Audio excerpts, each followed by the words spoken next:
मैं डॉक्टर लक्ष्मी नारायण, प्रवक्ता इतिहास, राजकीय मॉडल संस्कृति वरिष्ठ माध्यमिक विद्यालय ततारपुर इस्तमुरार, रेवाड़ी, हरियाणा, आप सभी विद्यार्थियों का आज के व्याख्यान में स्वागत करता हूं।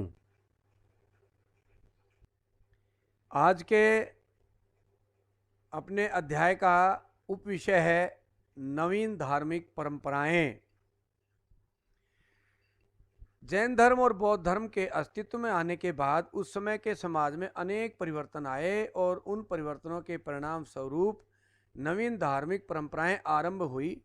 पौराणिक हिंदू धर्म में अनेक परंपराओं का आरंभ हुआ, साथ ही जैन धर्म और बौद्ध धर्म में भी अनेक नवीन परंपराओं का उदय हुआ। दोनों धर्म वैसे ही नहीं रहे जैसे उनके प्रवर्तकों ने आरंभ किए थे। यानी कि हिंदू धर्म में भी परिवर्तन आया। बौद्ध धर्म और जैन धर्म को देखकर अपना अस्तित्व बचाने के लिए उन्होंने बहुत से परिवर्तन और सुधार किए। इस तरह से जैन और बौद्ध धर्म में भी बहुत से परिवर्तन आ गए, तो उनको देखते हैं। पहले देखते हैं बौद्ध धर्म में आई नए परिवर्तन या परंपराएं। बौद्ध धर्म विद्यार्थियों दो भागों में बट गया, एक था महायान और दूसरा हीनयान। बाद में ये बौद्धों में एक तीसरी शाखा भी पढ़ने को मिलती है, देखने को मिलती है, वज्रयान। वैसे ये वज्रयान शाखा मंगोलिया में अस्तित्व में रही बताते हैं। इस शाखा के लोग तांत्रिक विद्याओं में विश्वास करते थे। ये लोग नशा और मांस का सेवन भी करते थे, जो महात्मा बुद्ध के विचारों से बिल्कुल परे लगते हैं एक तरह से, परंतु मानी गई है ये बौद्ध धर्म की वज्रयान शाखा। परंतु यहाँ हम दो ही को पढ़ेंगे, महायान और हीनयान। हीनयान को थेरवाद भी कहा जाता था। यहां हम समझेंगे, अंतर करते हुए दोनों का अर्थ समझेंगे कि क्या हीनयान है और क्या महायान है। हीनयान जो धर्म था या संप्रदाय था, ये महात्मा बुद्ध के समय से ही चला आ रहा था, वैसा ही पौराणिक माना गया। जबकि महायान परिवर्तनवादी माने गए हैं एक तरह से। तो बारी बारी से इनको पढ़ते हैं। महायान को देखते हैं, फिर हीनयान को देखते हैं। बुद्ध और बोधिसत्वों की ईश्वर के रूप में पूजा होने लगी। महात्मा बुद्ध को भगवान मान लिया। और बौद्ध धर्म के जो आरंभिक प्रचारक थे, बड़े बड़े संत थे जिनको बोधिसत्व कहा जाता था, इनको भी भगवान माना गया है। इनके ऊपर भी स्तूप बनाए गए हैं। परंतु हीनयान वाले क्या कहते हैं, यानी कि थेरवाद वालों का क्या मानना है? ये कहते हैं कि इसमें बुद्ध को ईश्वर नहीं माना गया, वो केवल एक महान पुरुष थे और लोगों को रास्ता दिखाने आए थे, पथ प्रदर्शक गुरु थे, महान पुरुष थे, भगवान नहीं थे। महायान वाले महात्मा बुद्ध की मूर्तियां बनाकर पूजने लगे। ये लोग ऐसा नहीं करते थे। ये बुद्ध को उजला हाथी, स्तूप, चैत्य, वृक्ष के रूप में पूजते थे। अभी पीछे लेक्चर में पिछले में मैंने बताया था और दिखाया भी था कि किस तरह से स्तूप, चैत्य और वृक्ष की पूजा वो करते थे, परंतु मूर्ति पूजा नहीं करते थे ये हीनयान वाले। महायान विचारधारा के लोग बुद्ध को मुक्तिदाता मानने लगे कि भाई बुद्ध की पूजा करेंगे, उसकी मूर्ति की पूजा करेंगे तो हमारी मुक्ति हो जाएगी। परंतु थेरवाद के या हीनयान के विचारधारा के लोग क्या कहते हैं कि मुक्ति तो व्यक्तिगत प्रयासों से ही मिलेगी। अपने व्यक्तिगत प्रयास करने होंगे हमें, उसके लिए तपस्या और अपने चरित्र को ठीक करना होगा। महायान शाखा में बोधिसत्व ऐसे करुणामयी जीव को कहा गया, जो हमने ऊपर पढ़ा कि जो बौद्ध धर्म के प्रचारक थे उनको बोधिसत्व कहा जाता था। उनके बारे में लोगों की क्या धारणा थी वो पढ़ते हैं। ये ऐसे करुणामय जीव को कहा गया जो अपने सत्य कर्मों से पुण्य कमाते थे, यानी कि अच्छे काम करके खूब पुण्य कमाते थे और उस पुण्य का प्रयोग भी अपने लिए, अपनी भलाई के लिए, अपने मोक्ष के लिए ना करके दूसरे के दुखों को दूर करने में लगाते थे। ये महायान शाखा का मानना था। उन्होंने बोधिसत्वों को भगवान के समान माना। ये क्या कहते हैं हीनयान वाले, इसमें बोधिसत्व धर्म प्रचारक के रूप में ही महत्व था। ये महात्मा बुद्ध के आरंभिक विचारों का ही प्रचार करते थे, ना ये अपने को भगवान कहते थे ना मानते थे। इन्होंने ना ही स्वयं को और ना ही बुद्ध को भगवान माना।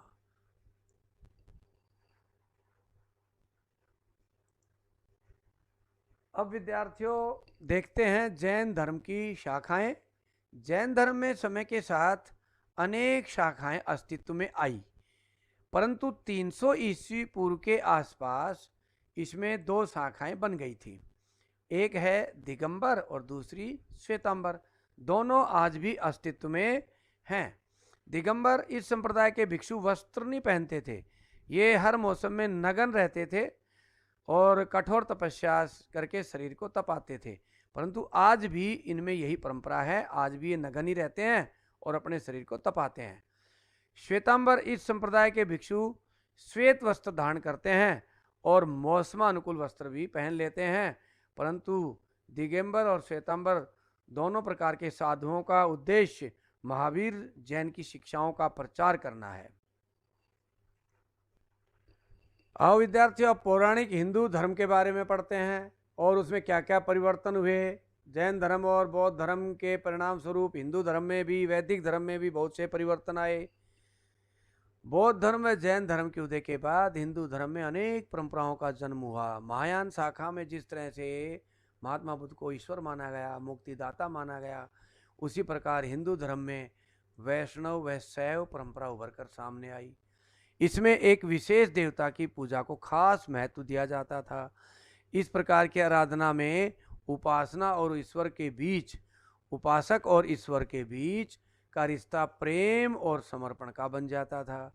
इसे भक्ति कहते हैं। तो आओ पहले पढ़ते हैं वैष्णववाद के बारे में। इस परंपरा में भगवान विष्णु और उनके 10 अवतारों की पूजा की गई है। यानी कि भगवान विष्णु ने के 10 अवतार हैं। इस संप्रदाय के 2 मुख्य तत्व हैं, भक्ति और अहिंसा। देवता के प्रति प्रेम और समर्पण भाव को भक्ति कहा गया। अहिंसा किसी जीव को मारना नहीं, ये सिद्धांत अहिंसा का है। लोगों ने जीव हत्या बंद कर दी और शाकाहार को अपनाने लगे। इस संप्रदाय को शूद्रों सहित सभी वर्णों ने अपनाया। राजा महाराजाओं और बाहर से आए अनेक विदेशियों ने भी इस संप्रदाय को अपनाया। इस संप्रदाय में 10 अवतार थे। इनको देखते हैं कौन कौन से थे। पहला मत्स्य अवतार, दूसरा कूर्म अवतार, तीसरा वराह अवतार, चौथा नरसिंह अवतार, पांचवा वामन अवतार, छठा परशुराम अवतार, सातवां राम अवतार, आठवां कृष्ण अवतार, नौवां बुद्ध अवतार और 10वां कल्कि अवतार। इस परंपरा में जब भी पृथ्वी पर पाप और अत्याचार बढ़ते हैं तो विष्णु भगवान मनुष्य रूप में अवतार लेकर के पृथ्वी पर पाप और अत्याचार को खत्म करके धर्म की स्थापना करते हैं। ऐसी मान्यता वैष्णववाद में है। अब इन अवतारों को चित्र रूप में आपको दिखाते हैं विद्यार्थियों, ध्यान से देखिए। पहला मत्स्य अवतार, जब पूरी पृथ्वी पर पानी ही पानी हो गया, प्रलय आने आ गई, उस समय कहते हैं कि भगवान ने मत्स्य रूप में, मछली रूप में अवतार लिया। देखो ये मत्स्य है, मछली है, और इसने पूरी पृथ्वी को और लोगों को अपने ऊपर बैठा रखा है। देखिए ऊपर वृक्ष भी हैं, जीव भी हैं, मनुष्य भी हैं। देखो ये जानवर बैठे हैं, है ना, ये मनुष्य बैठे हैं। सबको उस प्रलय के पानी से बचा करके मनाली नामक स्थान पर ले आए थे, जो मनु का स्थान माना गया। भगवान मनु और उनकी प्रजा को लेकर के मत्स्य अवतार के रूप में भगवान आए।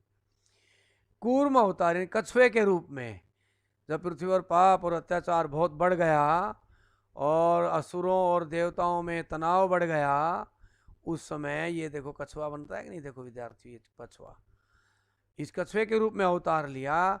और उस समय क्षीर सागर में समुद्र मंथन हुआ, तो उस समय जो मथानी थी, वो पहाड़ था मंदरांचल पर्वत को इस कछुए की पीठ पर धारण किया गया और शेषनाग की रस्सी से उसको मथा गया सागर को। उससे विष और अमृत निकला, जो देवता और असुरों ने पिया।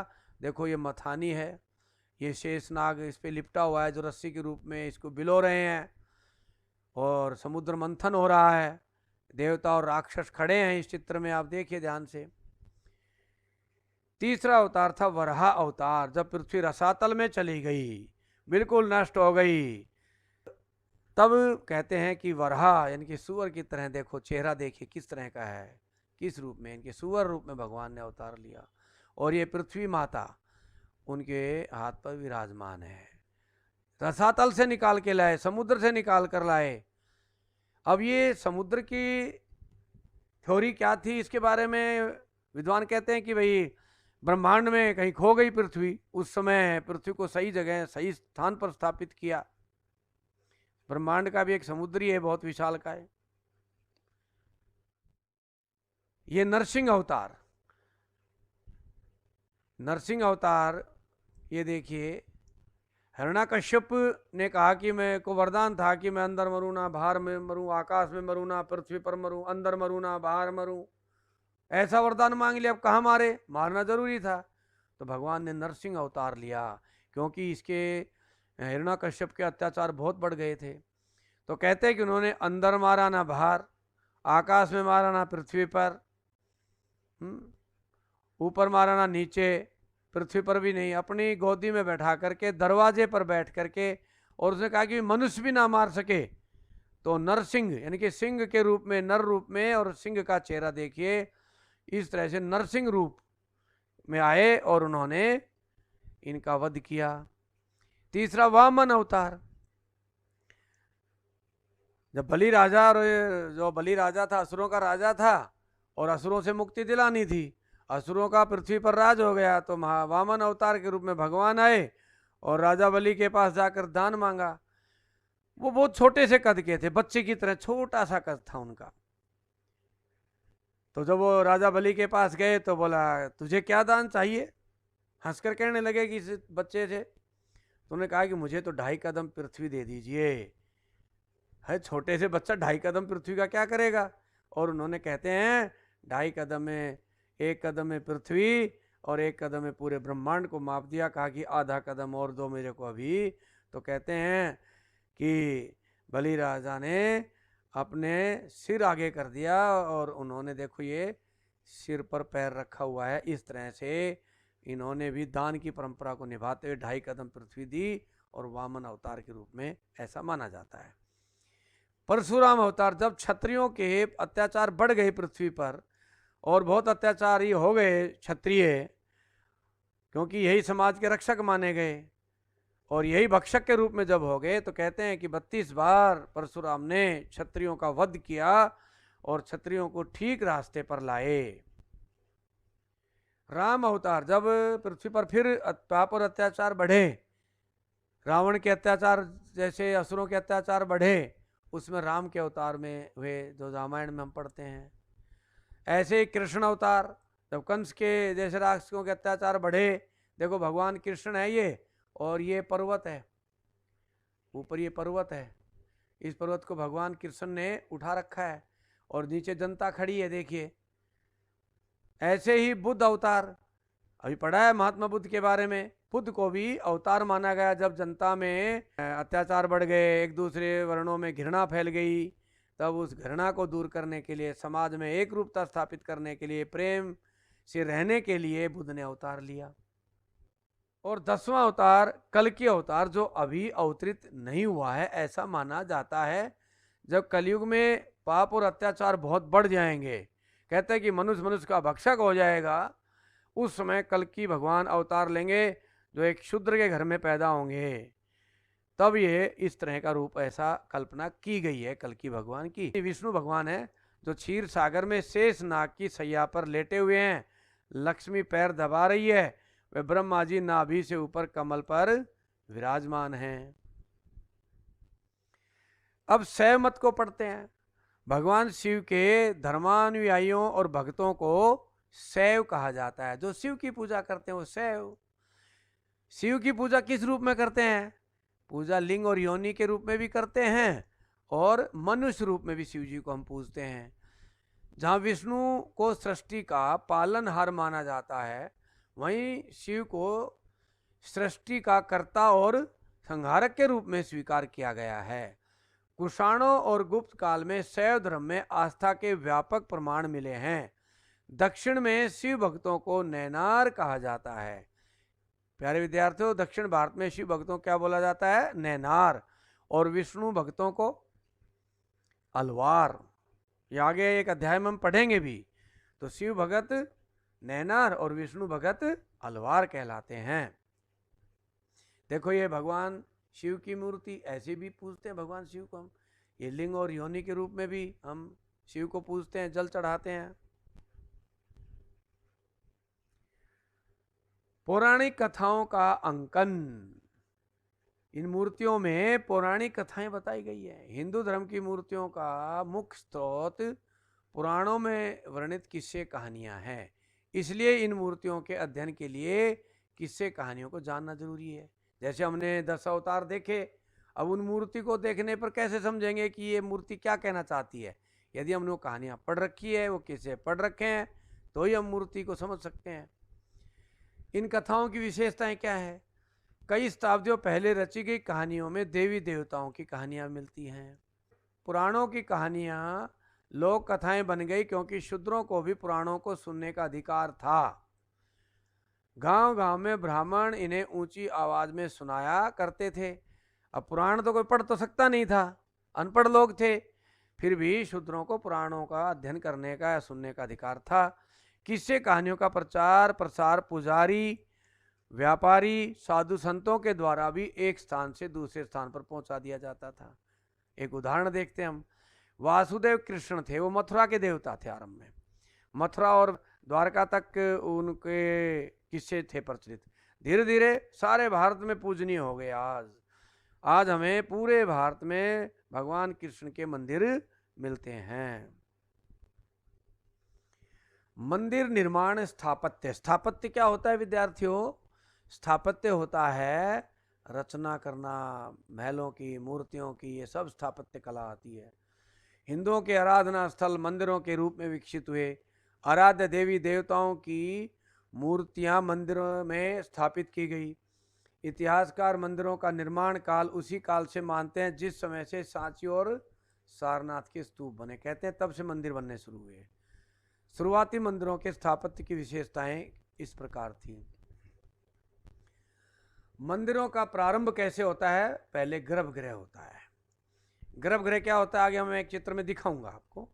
गर्भगृह एक चौकोर कमरा होता था। इसमें मूर्ति होती थी अंदर। इसमें एक दरवाजा होता था जिसमें उपासक अंदर जाता था। यानी कि एक 4 दीवारी करके उसमें अंदर मूर्ति की जो स्थापना होती थी, वो मूर्ति का जहाँ रखी जाती थी मूर्ति, वो गर्भगृह कहलाता था। और उसमें एक दरवाजा होता था, पुजारी उससे अंदर जाता था। धीरे धीरे गर्भगृह के ऊपर ऊंचा ढांचा बनाया जाने लगा जिसे शिखर कहा गया। फिर मंदिर के चारों ओर एक विशाल प्रांगण बनाया जाने लगा और उसमें भी अनेक देवी देवताओं की मूर्तियां प्रांगण में लगने लगी। आज भी देखते हो आप मंदिर के प्रांगण में हम घुसते हैं तो अनेक देवी देवताओं की मूर्तियां होती हैं। गुप्त काल में मंदिर भव और शिलाखंडों से बनाए जाने लगे।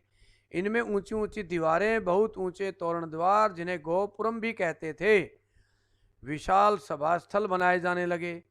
यानी कि बड़े बड़े दरवाजे ऊंचे ऊंचे, दिखाऊंगा आगे आपको, जिनको गोपुरम कहते थे। बड़े बड़े सभास्थल जहाँ मीटिंग और धार्मिक आयोजन हो जाए खूब घने लोगों का, और वहाँ पर पानी की भी व्यवस्था की जाने लगी। पूरी एक चट्टान को काट करके भी मंदिरों को और मूर्तियों का निर्माण होने लगा। बारबर की पहाड़ियाँ, कार्ले व नासिक के चैत्य, अजंता एलोरा की गुफाएं, कैलाशनाथ मंदिर, उदयगिरी का विष्णु मंदिर, महाबलीपुरम के मंदिर, अनेक उदाहरण आज भी हमारे सामने साक्षात हैं। अब विद्यार्थियों आओ भारतीय स्थापत्य को देखते हैं। ये देखो, ये शिखर कहलाता है, इसको विमान भी कहा गया है। ये गर्भगृह है मंदिर का। ये 4 दीवारी एक कमरा है, ये दरवाजा है, दरवाजे से पुजारी अंदर जाता है। साथ में ही मीनाक्षी मंदिर मदुरई का गोपुरम है। गोपुरम तोरण द्वारों को, मेन गेट को कहते थे। उन मंदिरों के 4-4 तोरण द्वार मिलते हैं इस तरह के ऊंचे। इनकी ऊंचाई इतनी होती है कि ये 20-25 किलोमीटर दूरी से भी नजर आते हैं। और इन द्वारों पर, इन तोरण द्वारों पर देवी देवताओं की हजारों मूर्तियां बनी हुई हैं इन पर। ये सारी मूर्तियां बनी हुई है और हर एक मंजिल भी है अंदर, पहली दूसरी तीसरी चौथी इस तरह से मंजिलों में है ऊपर तक, अंदर अंदर जीना भी है होता है इसमें। तो इनको गोपुरम बोला जाता है, मेन गेट को।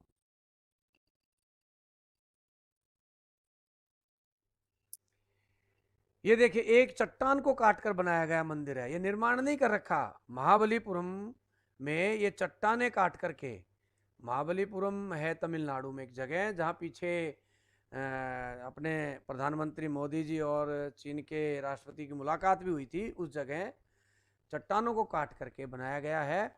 ये पूरी एक चट्टान रही होगी ऐसे, ये पूरी कभी एक चट्टान होगी, उस चट्टान को काट काट करके ऐसे ये सुंदर ये डिजाइन बनाया, फिर ये डिजाइन बनाया, फिर उसी चट्टान को काट के अंदर मंदिर बनाए, बरंडे बनाए। देखो ये बरंडा बना हुआ है, ये मंदिर बना हुआ है, फिर अंदर मूर्ति भी उसी चट्टान को काट के वहीं मूर्ति भी उकेर दी गई। ये देखो ये बैल बैठे हैं यहाँ पर, ये उसी चट्टान में से उकेर दिए गए इस तरह से। ये महाबलीपुरम में एक विशाल चट्टान है, इस चट्टान को देखो कितने सुंदर मूर्तियां उत्कीर्ण की हुई हैं। देखो एक चट्टान के अंदर ये हाथी उत्कीर्ण कर दिया, ये छोटी छोटी मूर्तियां देखिए, यहाँ देखिए कितनी सुंदर सुंदर मूर्तियां हैं।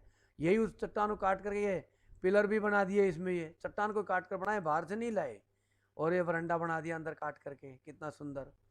देखो ये चट्टान दिखाई दे रहा है ना, ये काट रखा है यहाँ, ये पूरी चट्टान है, इसी को काट करके सुंदर बना दिया गया। ये देखिए उदयगिरी की पहाड़ियों को काटकर बनाया गया मंदिर।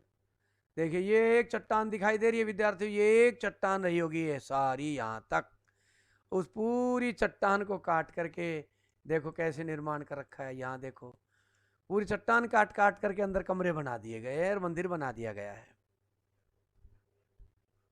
ये देखिए पहाड़ी को काटकर बनाया गया एलोरा का कैलाशनाथ मंदिर।